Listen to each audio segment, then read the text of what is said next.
Today. That's all right. Wide open too. That's why we got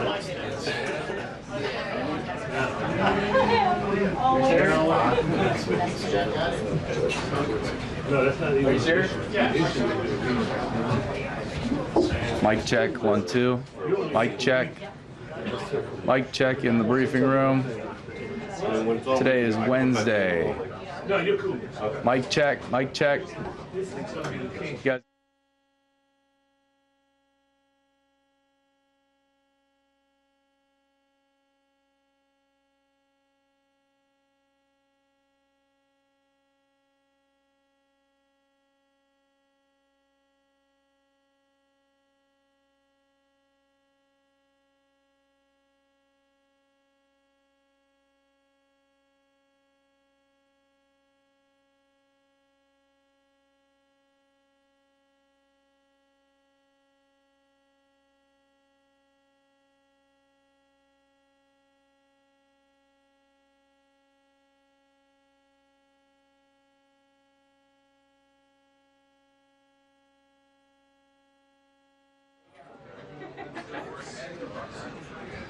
Scared?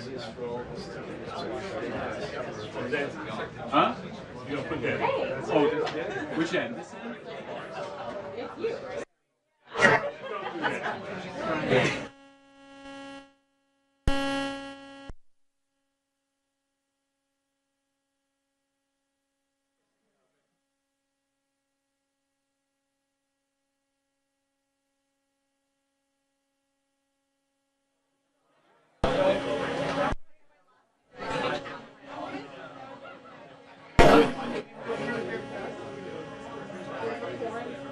Check, 1, 2, 3, 4, 5, 6, 7, 8, 9, 10. All good?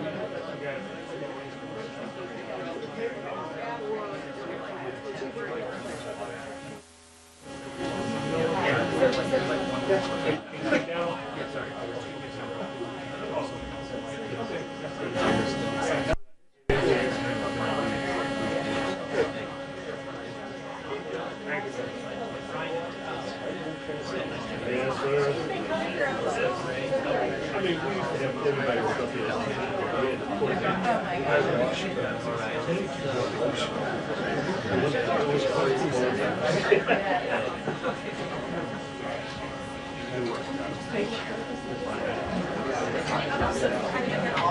Sit down, please.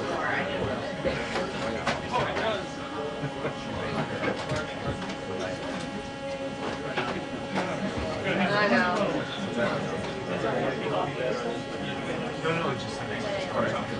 Give it like a couple more minutes and then it'll take it. Can you imagine? I know, exactly.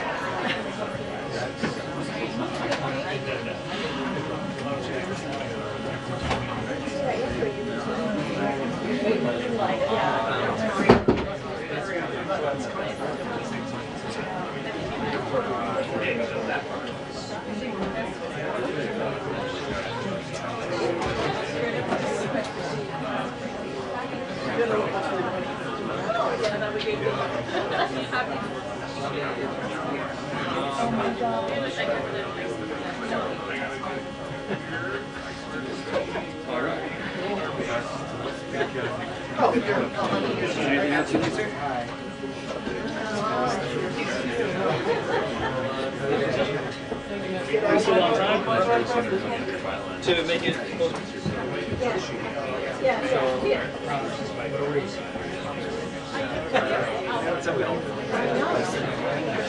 Here? Hey man, how you doing?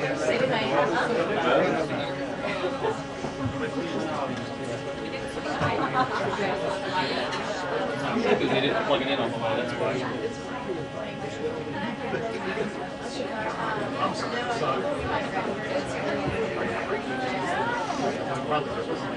No, I mean, we're all tunnel vision right now.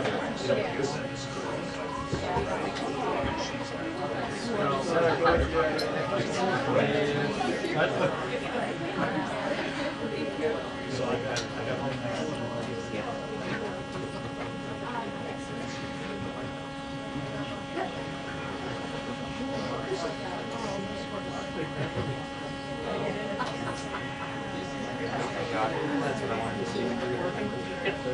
Yep.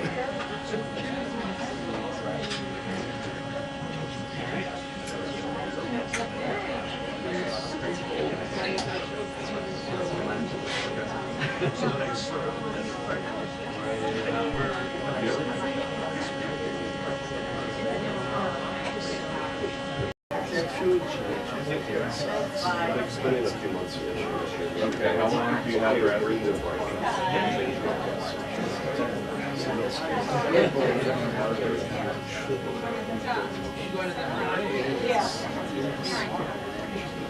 Folks at the front.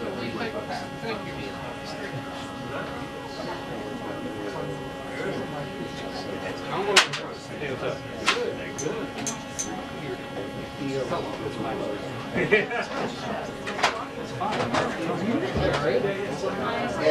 Okay. Okay, I will, You should just keep it a regular, like.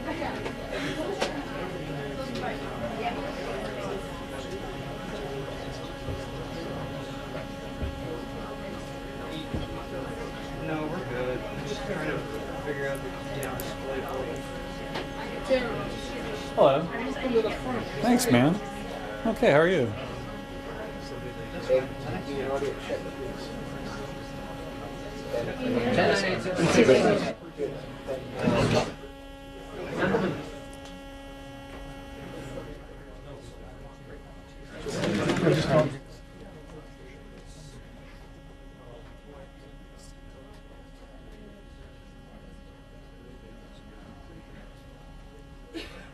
Oh, that's what I want to see right there. That's what I'm talking about. We are in business, sir.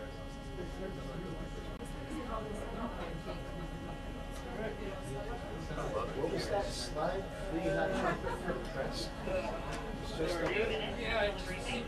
and we have a 2-minute warning, so I'm gonna sit down. Okay, we're good. Just don't touch it. Just whatever we do, just don't touch that.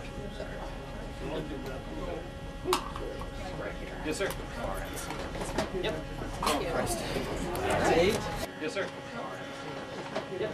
Oh, Christ. That's 8. Drugs in there. Sorry.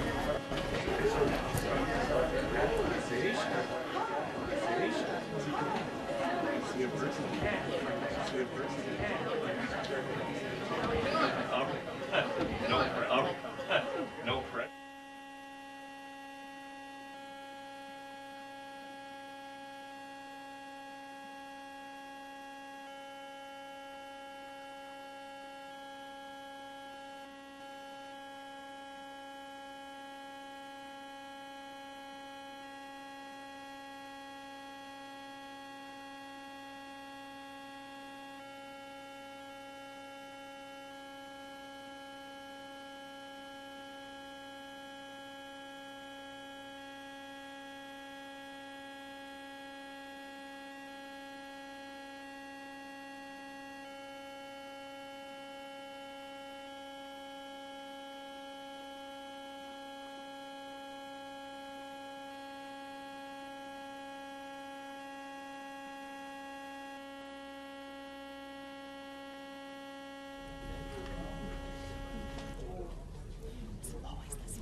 It is now.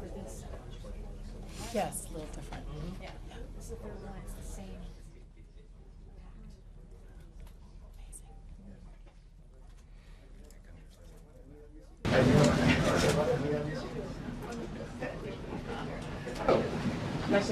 Oh, hello.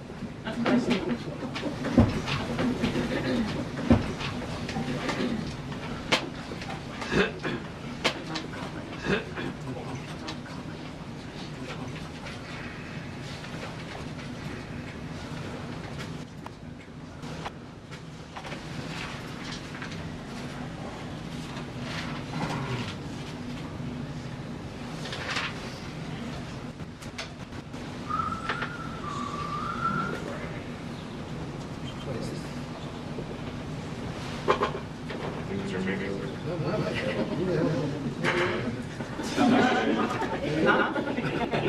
Oh, Ed, sorry, that's smart. I left it.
Hello. Good afternoon, everybody. Good to see you all. President Trump is in charge and America is back. This week further demonstrated that the Trump effect is real. Over the weekend, Americans celebrated the return of American-Israeli citizen Keith Siegel and 2 Israelis who were held captive by Hamas terrorists since October 7th, 2023. President Trump and his administration worked diligently to secure their release and are committed to freeing all remaining hostages. Yesterday, as you all know, President Trump held his first foreign meeting at the White House with Israeli Prime Minister Benjamin Netanyahu. And as the president said, the bonds of friendship and affection between the American and Israeli people have endured for generations and are absolutely unbreakable. The president is committed to eliminating Hamas and securing a lasting peace for the entire region. The historic proposal for the United States to take over Gaza, announced by President Trump last night, underscores this commitment. Insanity is doing the same thing over and over again and expecting different results. President Trump is an outside-of-the-box thinker and a visionary leader who solves problems that many others, especially in this city, claim are unsolvable. We've already seen the results from President Trump's bold peace-through-strength diplomacy on the world stage. In response to President Trump's tariffs this week, both Mexico and Canada took immediate steps to alleviate the illegal alien migration and flow of deadly drugs, particularly fentanyl, into our country. Mexico's President Claudia Sheinbaum agreed to permanently supply 10,000 Mexican soldiers on the U.S. border who will be specifically designated to stopping fentanyl and criminal aliens from pouring into our country. And Canada's Prime Minister Justin Trudeau agreed to appoint a fentanyl czar, list cartels as terrorists, and increase resources to assist the 10,000 frontline personnel at our northern border with Canada. In recognition of these steps, President Trump paused the implementation of tariffs for 1 month while negotiations continue and final deals can be structured. Throughout the transition and during his inaugural address, President Trump made it known that the United States cannot and will not allow the Chinese Communist Party to continue with its effective and growing control over the Panama Canal. Following Secretary Rubio's successful first trip and visit there over the weekend, Panama's president said he will allow its participation in the Chinese Communist Party's, it will no longer allow the participation in the Belt and Road Initiative. That participation will expire. This is significant because Panama was the first Latin American nation to join Belt and Road and now becomes the first to back away from it because of President Trump. And to assist with the ongoing mass deportation effort, El Salvador's president has agreed to the most unprecedented migratory agreement anywhere in the world. Because President Trump is back in charge, El Salvador has offered for illegal aliens of any nationality facing deportation in the U.S. to be booked in his country's prison system. And finally, President Trump's envoy for special missions, Rick Grenell, traveled to Venezuela and not only secured the release of 6 American hostages, but Venezuela also agreed to accept the return of illegal alien Tren de Aragua gang members. All of these incredible victories prove how well President Trump's peace through strength approach is working. And the days of weak American leadership are over. In another success story this week, efforts to seal the border, halt the invasion, and carry out the largest mass deportation campaign continue at lightning speed. Customs and Border Protection has approximately 79 miles of new border wall projects already underway in various stages of construction and planning. The first flights arrived to Guantanamo Bay yesterday afternoon out of El Paso. And who were some of the passengers aboard, you may ask? There were 10 members of the transnational gang Tren de Aragua on this flight. And overall, our heroic ICE agents continue to prioritize the removal of violent criminal illegal aliens in communities across the country. On February 3rd, ICE Dallas arrested a citizen of Nicaragua who has been convicted of sexual assault, strong arm, and lewd acts with a minor and sentenced to 15 years in prison. ICE Los Angeles arrested a Mexican citizen who has been convicted of lewd acts with a minor and sentenced to 364 days. And ICE Atlanta arrested a citizen of Mexico who has been convicted of homicide by vehicle and hit and run and sentenced to 6 months confinement. And ICE New York arrested a Venezuelan national and known TDA gang member who has a prior criminal conviction for assault in the 3rd degree causing physical injury. Americans are safer every single time one of these criminals is arrested and deported from our country. On another important and ongoing topic, the Senate is working fast to confirm President Trump's exceptional cabinet nominees in the face of relentless media smear campaigns. As of right now, 12 members of the president's cabinet have been confirmed, most recently Pam Bondi, who, as you all know, I was just in the Oval Office for that swearing-in ceremony surrounded by Pam's lovely family, and we look forward to watching her serve as the Attorney General of the United States. According to CNN, President Trump is getting more cabinet picks confirmed so far than the average president in the modern era. Another success story. And we believe it's critical that Republicans in the Senate majority stay tough and keep their foot on the gas to confirm all of the remaining nominees as quickly as possible so we can continue President Trump's important work here at the White House and across our entire federal government. And lastly, throughout his historic campaign, President Trump pledged to restore common sense to our country. And he is continuing to deliver on that with an executive order that he will sign later today. The president will be signing an executive order keeping men out of women's sports to defend the safety of athletes, protect competitive integrity, and uphold the promise of Title IX. This common sense action from President Trump ends the disgusting betrayal of women and girls by the previous administration, who for years catered to radical activists who wanted biological males to be treated as women in workplace showers, competitive sports, prisons, and even rape shelters. Gender, ideology, insanity is over. Submissions from individuals across the country interested in participating in our new media seat at a future briefing continue to flood in. We are at more than 12,000 and counting. If you're watching right now and are interested, you can continue to apply on our new media website, whitehouse.gov/newmedia. And in the seat today, we have a longtime national television broadcaster. I'm sure many of you recognized her when she came in, Sage Steele, who is now the host of an incredibly successful podcast, The Sage Steele Show, on YouTube and all podcast platforms.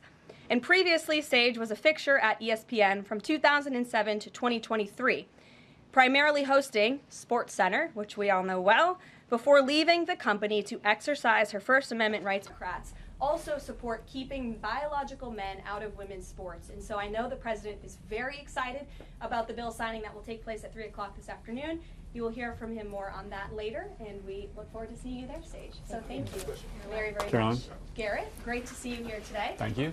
On Gaza, the president has spent basically his entire public career criticizing foreign entanglements, nation building, sending American troops to fight abroad, particularly in the Middle East. This plan seems like it could ultimately involve all of those things. Can you explain this reversal and how building and owning Gaza squares with America First foreign policy? I would reject the premise of your question that this forces the United States to be entangled in conflicts abroad. The president has not committed to putting boots on the ground in Gaza. He has also said that the United States is not going to pay for the rebuilding of Gaza. His administration is going to work with our partners in the region to reconstruct this region. And let me just take a step back here, because this is an out-of-the-box idea. That's who President Trump is. That's why the American people elected him. And his goal is lasting peace in the Middle East for all people in the region. And as I said in my opening remarks, we've had the same people pushing the same solutions to this problem for decades.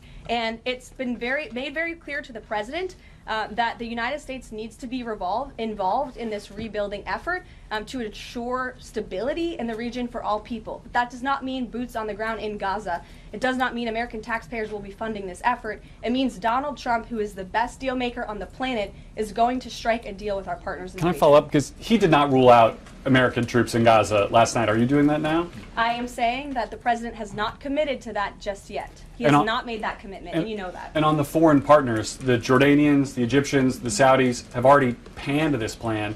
What foreign partners, if any, have expressed any interest in being part of it? Well, the president has said he's been socialing this idea for quite some time. He's been thinking about this. He said in his remarks last night, this was not a decision or an announcement that he takes lightly. And the president has already spoken to the President al-Sisi. In fact, that was his first foreign leader call. He's meeting with the King of Jordan, King Abdullah, next week. He spoke with the King of Bahrain. He spoke with the Crown Prince of Saudi Arabia. And he has made it very clear, he's been very vocal, that he expects our partners in the region, particularly Egypt and Jordan, to accept Palestinian refugees temporarily so that we can rebuild their home. I'd like to show you some images of Gaza that were taken.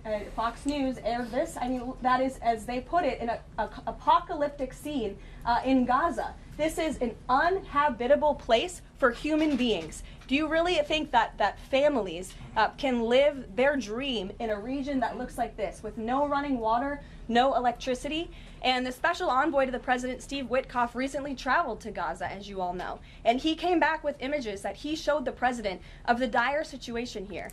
And the president made this decision with a humanitarian heart for all people in the region. Peter. Thank you, Caroline. Are any officials here preparing to fight Democratic lawmakers in the streets? Absolutely not. So And thanks for the question. Some elected Democrats are so steamed about Doge. Congresswoman LaMonica McIver says we are at war. Ilhan Omar says we might actually see somebody get killed. And Chris Van Hollen says we have to fight this in the Congress. We have to fight this in the streets. So what now? And may I just point out, if you heard that type of violent, enticing rhetoric from our side of the aisle, from Republican leaders on Capitol Hill, I think there would be a lot more outrage in this room today. It's unacceptable, the comments that have been made by these Democrat leaders, and frankly, they don't even know what they're talking about.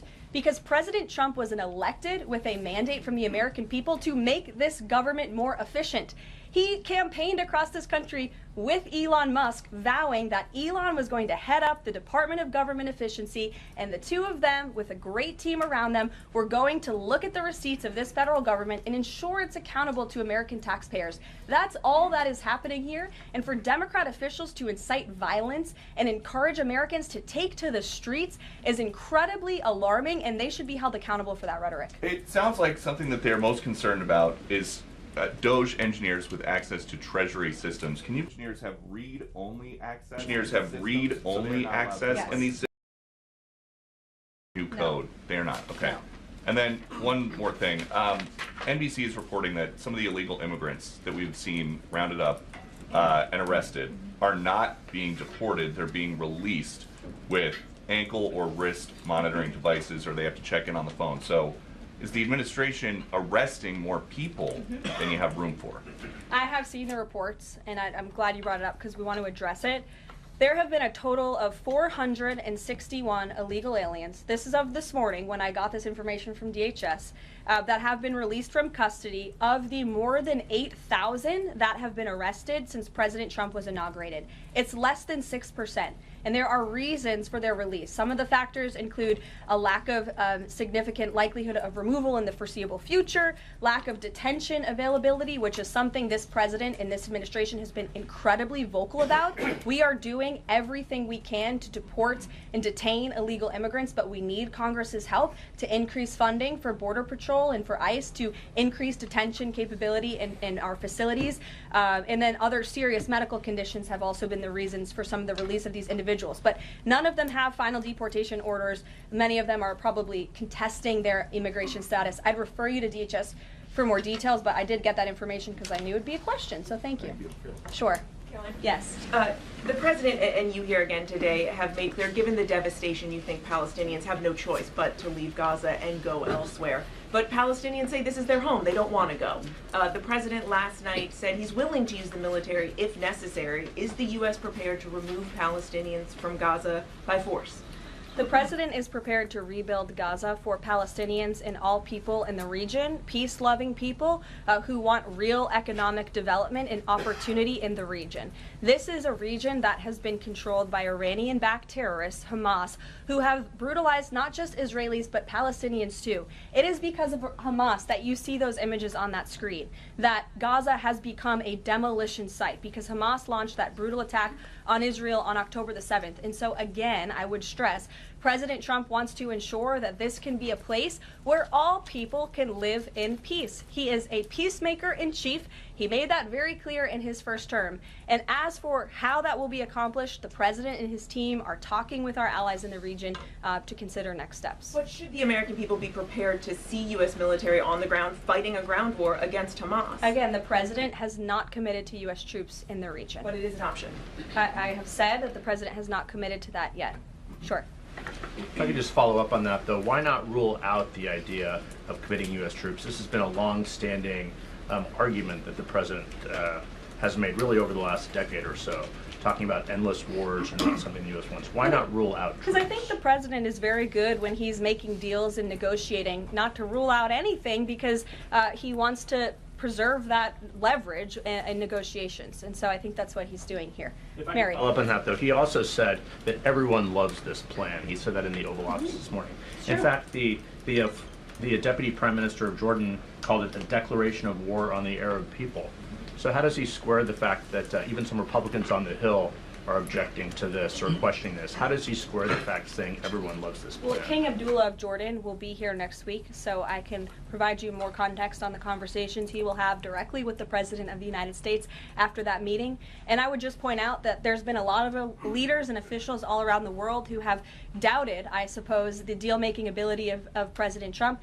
You heard the Panama leader saying that he would not agree to some of the concessions that he has now made because of Secretary Rubio's visit. You had the Colombian president saying he wouldn't accept flights of Colombian illegal nationals who have entered into our country illegally, and those flights are underway. So actions speak louder than words. Dasha. Karoline, you said the president has been working on this idea for a while behind the scenes now. Is there a written plan based on the president's proposal for Gaza? And if so, when was it drafted and who had a hand in that? The plan was written in the president's remarks last night as he revealed it to the world and to the American people, and his team are continuing to be engaged on this effort. I saw the National Security Advisor this morning. He has a very busy day of calls, and they will, again, continue to engage with our partners. That includes Steve Witkoff as well. Mary. Two questions for you on the news of the day.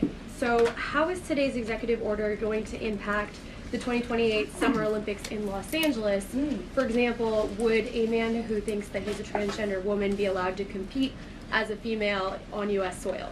It's a very good question, and the president has actually mentioned this, that he does expect the Olympic Committee and the NCAA to no longer allow men to compete in women's sports. And I think the president, with the signing of his pen, starts a very public pressure campaign on these organizations to do the right thing for women and for girls across the country. Again, this is an incredibly popular position. There have been many notable female athletes who have had the courage to speak out against some very powerful institutions in this country. They deserve to have a voice and a say. The president is bringing their voice to the highest level at the White House this afternoon, and he expects these organizations to comply with this federal executive order that he'll be signing today. Thank you. And one more. On media coverage of this executive order and the topic in general, what's the White House's view of framing that calls men transgender females or similar rhetoric coming from organizations like the ACLU and GLAAD? Well, it's been very clear. The policy of this administration is that there are only two sexes, male and female. Pretty simple. Brian Glenn. Yes. USAID has gotten a lot of attention the last couple of days with some of these bizarre things that we've been, taxpayers have been funding. Now it looks like there are a couple media outlets that have been dragged into this conversation as far as USAID funding as well. Does the president have any comment on that? So upon coming out here to the briefing room, I was made aware of the funding from USAID to media outlets, including Politico, who I know has a seat in this room. And I can confirm that the more than $8 million taxpayer dollars that have gone to essentially subsidizing subscriptions to Politico on the American taxpayers' dime will no longer be happening. The DOJ team is working on canceling those payments now. Again, this is a whole of government effort to ensure that we are going line by line when it comes to the federal government's books. And this president and his team are making decisions across the board on, do these receipts serve the interests of the American people? Is this a good use of the American taxpayers' money? If it is not, that funding will no longer be sent abroad, and American taxpayers will see significant savings because of that effort. Thank you. I'd like to give some love to the back row. I've heard that unfortunately they haven't been called on in years past. So Reagan, why don't you go ahead? Thanks, Caroline. The WHC announced that comedian Amber Ruffin, who has called the president a toddler with his pants pulled down, will be the entertainment for this year's Correspondents' Dinner. Does the White House have a reaction to this choice, and will the president be attending the dinner this year? Certainly an interesting choice. I have the president's invitation on my desk. I have the invitation for myself on my desk as well. Haven't talked to the president about it. When he makes his decision, I will let you all know. But definitely an interesting choice of the comedian.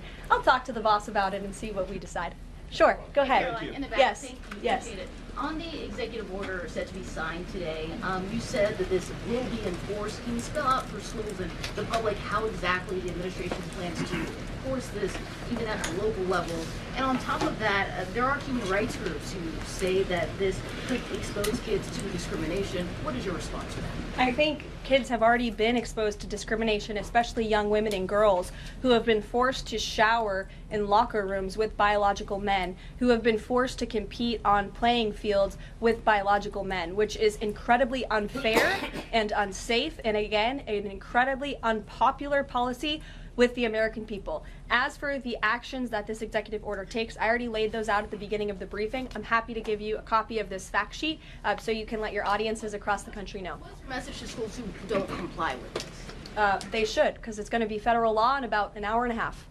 So your colleague to your right, to my left. Thanks, Caroline. Yes. Taylor with Spectrum News. You talked a bit about DOJ. Elon Musk is currently a, quote, special government employee who also owns companies that have billions of dollars in federal contracts. You said earlier this week that he has abided by all applicable federal laws, but what steps is the Trump administration taking to address that conflict of interest? The president was already asked and answered this question this week, and he said if Elon Musk comes across a conflict of interest with the contracts and the funding that DOJ is overseeing, then Elon will excuse himself from those contracts. And he has, again, abided by all applicable laws. In the back left, go ahead.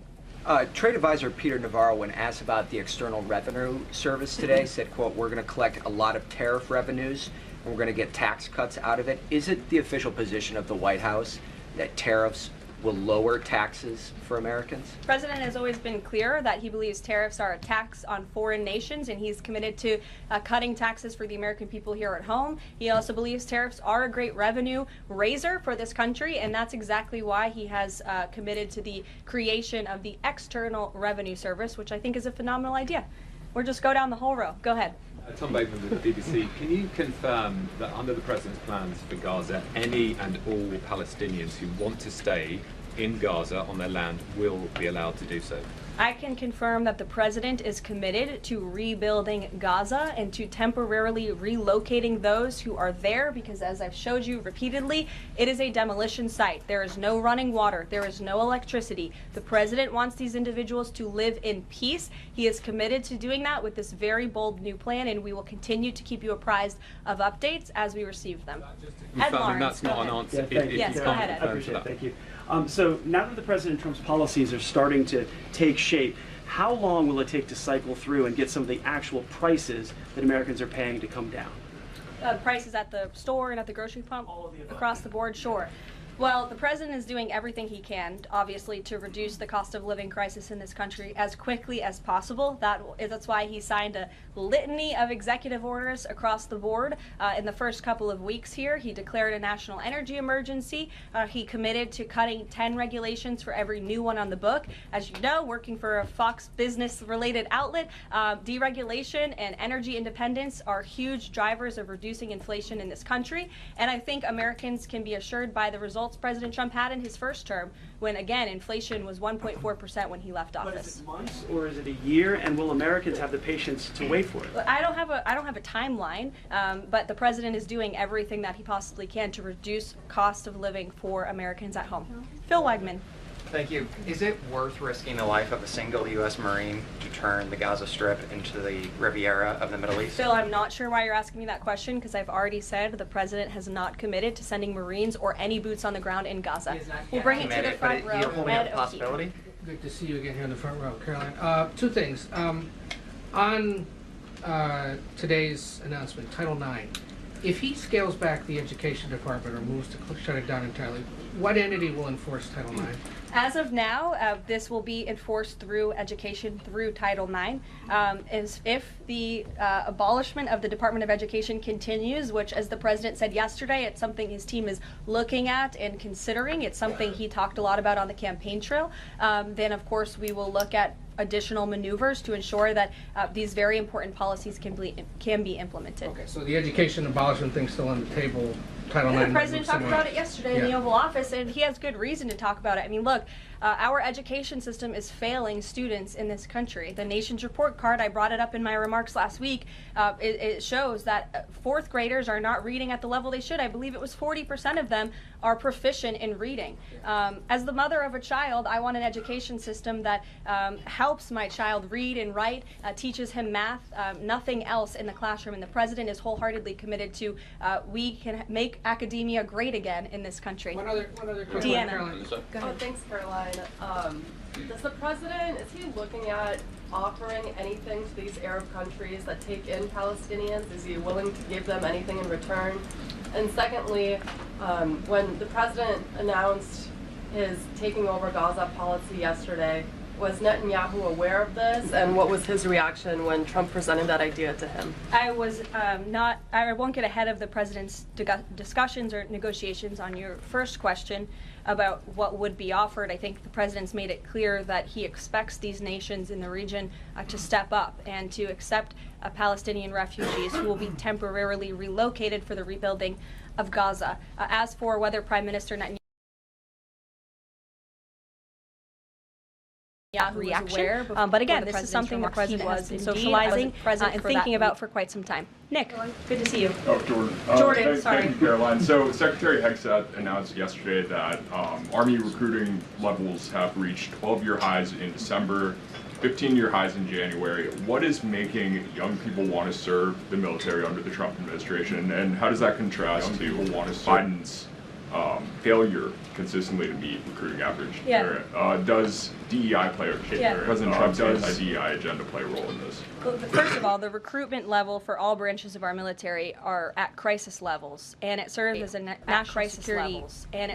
a national security risk that our military branches are not fully staffed to where they need to be. And I do believe it's a culture problem within these institutions that the president is very committed to fixing, as emphasized by the executive orders he has signed to root DEI out of the military. And I think when young men and women who are honorably signing up to serve in our nation's military see somebody like Pete Hegseth, the new Secretary of Defense, who is a proven warfighter, who risked his life in battle for this country, who understands what it means to deploy and to defend the Constitution and your nation abroad and to put your life on the line. When they see a leader like that, and a leader like President Trump, who is committed to peace through strength, that's very inspiring. And we look forward to seeing those recruitment numbers and retention numbers skyrocketing over the next 4 years. And I know Pete Hegseth is committed to increasing recruitment at all branches of the military. I would defer you to the Department of Defense on exactly what he plans to implement. Jeff. Thanks very much. 2 questions. One, the president yesterday used the word permanent for permanently resettle Palestinians. I hear you saying temporarily today. Is that a shift or a specific change that you want to highlight? And my second question is, yesterday he spoke about the U.S. owning Gaza. Who owns Gaza now, and how would the U.S. acquire ownership? Well, Gaza is currently run by Iranian-backed terrorists in the Middle East, Hamas, who we all agree, I think everybody in the region agrees, that can no longer stand. Just look at the events of October 7th and the events since. And the president, again, is committed to rebuilding the region for all people who want to return to it once it is no longer a demolition site, and it's a place where people can actually live and thrive in harmony, as he said last night, his words, not mine. Daniel. Permanent versus temporarily resettle? Can you just clarify the president has made it clear that they need to be temporarily relocated out of Gaza for the rebuilding of this effort. Again, it's a demolition site right now. It's not a livable place for any human being. And I think it's actually quite evil to suggest that people should live in such dire conditions. Daniel. Karoline, thank you so much. The Daily Guidance says that the president will be meeting with a pair of governors today, Governor Abbott of Texas and Governor Newsom of California. It comes after the president took executive action to turn the water back on in California. Billions of gallons are flowing now. What can you tell us about the 2 meetings and the importance of President Trump's actions to help people in California? Sure. Those meetings will be taking place shortly, so I will get out of here to get to those meetings.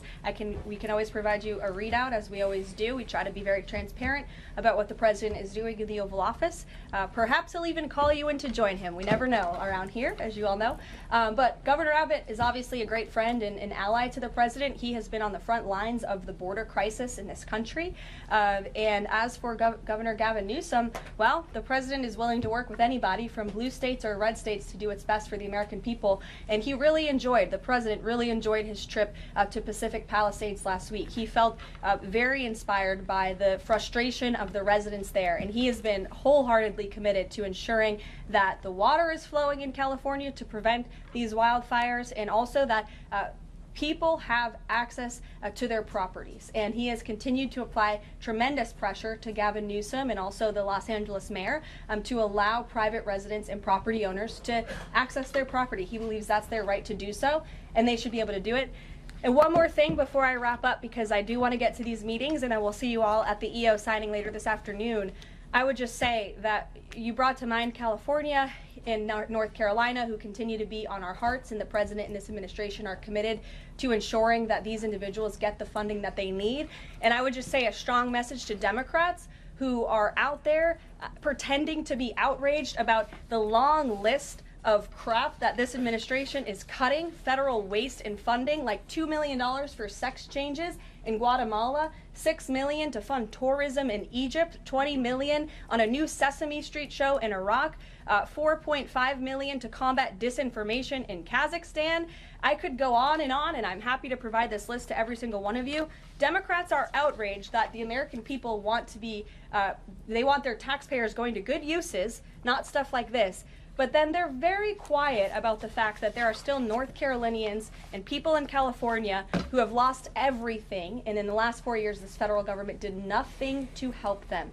This president will continue to put Americans first, and I think the successes of this week so far speak to that, and it's only Wednesday. So I'll see you guys later this week, and we'll see you this afternoon. Thank you very much. Thank you, Caroline.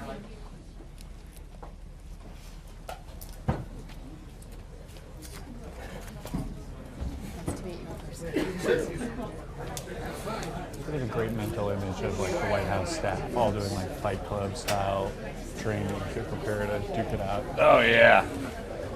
One of these days. Do you remember when Mitt Romney did the like charity boxing match with Evander With Evander Holyfield? Holyfield, yeah. Yeah, that's mine. Yeah. You want to do a hit? No, I'm getting conflicting signals on whether that Hey. I